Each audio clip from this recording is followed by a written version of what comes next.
You are looking at my F150. This is a 2.7 liter EcoBoost with a 10-speed tranny. And when you get it up to highway speed, it tries to rattle the teeth out of your mouth because it has a vibration. This truck was born in the USA, but it's growing up here in Canada now. And if you can see my breath, it's because we just hit our daytime high. It's 12 noon. We hit our daytime high of minus 26, feeling like minus 36 Celsius. So that's like negative 33 Fahrenheit for all of you that live in Liberia and United States and one other country that uses imperial. I don't know. Burma or something like that. Anyway, so I bought this truck it's a 2018. I bought it when it was a year old, brand new from the dealership. So it's still, I consider it to be a fairly new truck. By the way, if you like this video, you can just wire me 20 bucks to my offshore account. Kidding. But you could put a like on the video or a nice comment, only a nice comment though, because mean comments are hurtful, so don't be a jerk. So it has 17,000 kilometers on it. That's, like 10,000 miles. So it's fairly new, it's brand new. And it's been vibrating like this since day one. My truck sounded like it was doing the same thing that everybody else is complaining about. It's not really a vibration, but it's like a shudder. And the way I can notice that it's shuddering so much is obviously you can feel it in the seats, you can feel it in your foot, feel it in your butt. But when I look in the rear view mirror, I can see the tailgate actually bouncing. And when I have a few bikes over the tailgate or something like that, I can really see it bounce. So I was telling my brother-in-law about the vibration. He's an actual mechanic who knows what he's doing, also a super nice guy. And he also has an F150, and he was reading up on these 2.7s, and he said that there's a chance that the motor is misfiring. He went on to say how they run so lean and how much boost they have, and he said if your coils and your plugs aren't completely dialed in, you know, maybe the engine is misfiring, maybe it's the motor shaking on the motor mounts, and that's causing the vibration. And these trucks are direct injection. They run really lean. They're good on fuel, but they run lean, and that's hard to ignite that lean mixture in the cylinders.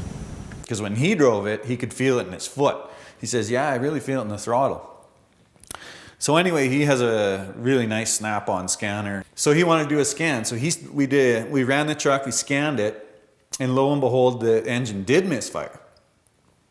And it misfired exactly where I thought it was, because the truck usually shakes around 1,500 RPM if I'm going up just a slight incline, like before it kicks down from 10th to 9th. So the engine misfired, but it only misfired once. So we had to eliminate that. He wanted to run a scan on the torque converter, so we did that. That checked out to be fine. I read a whole bunch on blogs and stuff about the drive shaft, so I just put a camera under there to have a look. Very unscientific, but I mean, you can pretty clearly see that it's not bent or causing a vibration or anything.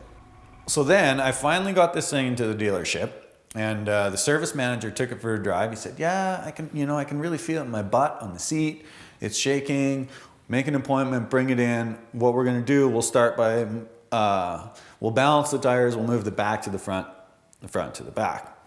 And I was thinking, man, I read all these blogs and these guys switched rims, switched tires in and out 6 ways from Sunday, and the truck was still vibrating.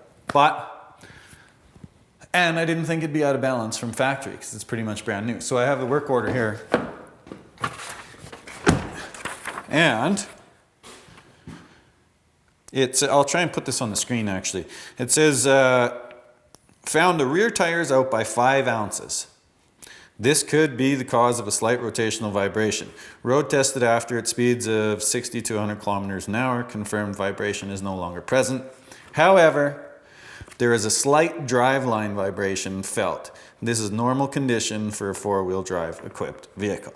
So yeah, it still has a little bit, but the shake is gone. The bouncing tailgate is gone. fantastic. And I know what you're thinking is like, why didn't you start there, right? And there's a couple of reasons, I guess, why I didn't start there. One was I couldn't get into the dealership for like a month. And I like to dick around with things, so I thought I would try some of this out. And from what I read online, it was going to be a nightmare. And the second thing is I didn't know that an out of balance tire could only be out of balance at a certain speed under a certain load.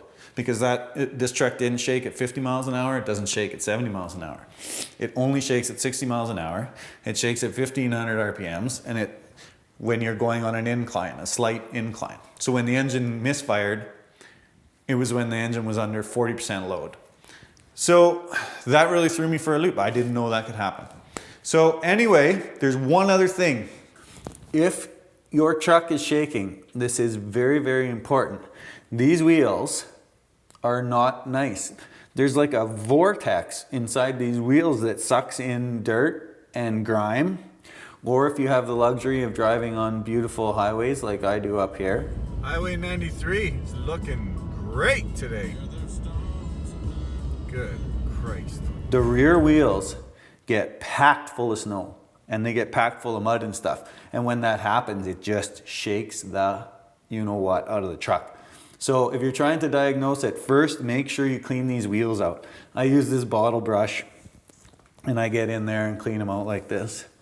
And then my wife says, "What did you wash with the bottle brush?" And I have to change the subject real fast because I'm so ashamed. But this is important. These got to be clean because when you get a little bit of stuff in there, it'll really vibrate it because it's happened since I got the tires balanced and it was the exact same kind of sensation of the vibration. So I hope you liked this video. Give it a thumbs up. Don't put any mean comments on it. Don't be a jerk. Thanks for watching. Probably just when you were starting to accelerate. Yeah, at the bottom of the hill. Yeah, 40%. Because you let off. Yeah. Then you got into it. Yeah. At the bottom of the hill.